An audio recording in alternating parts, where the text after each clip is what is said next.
Jóvenes, reciban un cordial saludo.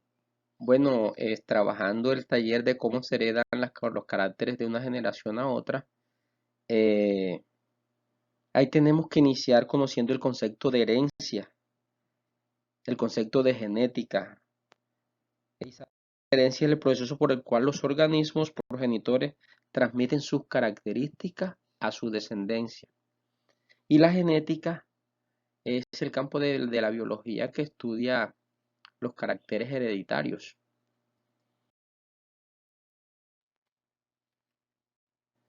Compañeros, para realizar el trabajo, tenemos que estudiar las leyes de Mendel. Mendel estudió las características de una planta de guisantes, que es la que se le facilitaba más con el estudio que realizó en el monasterio. Y partiendo de esos estudios y partiendo de sus experimentos, formuló las leyes que son. ¿Cuáles son esas leyes? Nosotros hemos trabajado eso, que son ley de la uniformidad o primera ley, ley de la segregación, segunda ley, y la tercera ley que es la ley de la segregación independiente. Eh, en la primera ley o ley de la uniformidad dice, para postularlo, después de múltiples ensayos, Mendel llega a la conclusión de que al cruzar dos individuos de raza pura, la descendencia va a ser igual entre sí e igual a uno de los padres. Después de múltiples ensayos, él postula su primera ley. Luego la segunda ley o ley de la segregación. Ahí continuando sus experimentos, Mendel se preguntó qué ocurría si cruzaba dos individuos de la primera generación o de la F1. Recuerda que todos los organismos de la F1 presentaban las mismas características.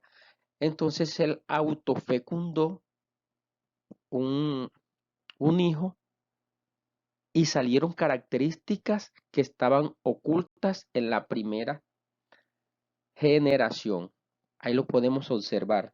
Y dice que al cruzar dos híbridos de la primera generación filial, los alelos se segregan y se distribuyen en los gametos de manera independiente uno del otro. Luego de esos estudios, postula la tercera ley o ley de la segregación independiente, que esa ley dice que cada carácter se hereda de forma independiente de los demás caracteres. Es un poquito más compleja porque se estudian dos características. Si se dan cuenta, en la primera y en la segunda ley estudiamos una sola característica, por ejemplo, semillas amarillas, semillas verdes, y acá podemos estudiar semillas amarillas de contorno liso y semillas verdes de contorno rugoso.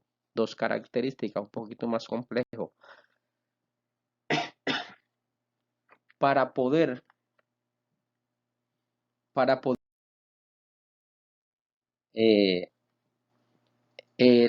los resultados de esas leyes, podemos trabajar con los cuadros de Punnett y ahí podemos identificar cuando un alelo es dominante y cuando un alelo es recesivo. Los genes vienen de diferentes formas conocidas como alelos. Se obtiene una copia de cada gen de cada padre, entonces puede terminar con dos alelos diferentes del mismo gen. Un alelo dominante es aquel que expresa las características. Sobre el alelo recesivo que no se expresa las características. Ahí estamos hablando de fenotipo. Ojo las palabras que estamos utilizando, alelo, genotipo. Fenotipo también. Eso para poder realizar estas actividades. ¿Qué es un alelo? Es cada uno de las dos o más versiones de un gen. ¿Dónde se encuentran los alelos? Se encuentran en los cromosomas en las regiones diferenciales. Los podemos mirar ahí en el esquema.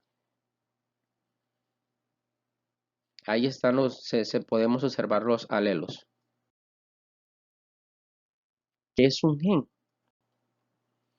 Es una partícula material genético que junto con otras se haya dispuesta en un orden fijo a lo largo de un cromosoma.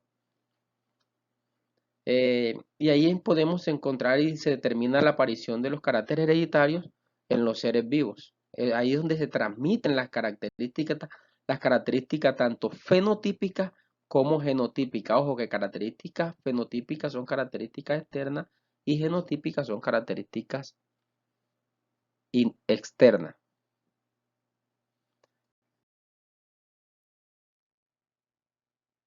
Eh, Podemos seguir con esta información realizando el taller y hay que leer atentamente toda la información que está ahí para poder realizar las actividades.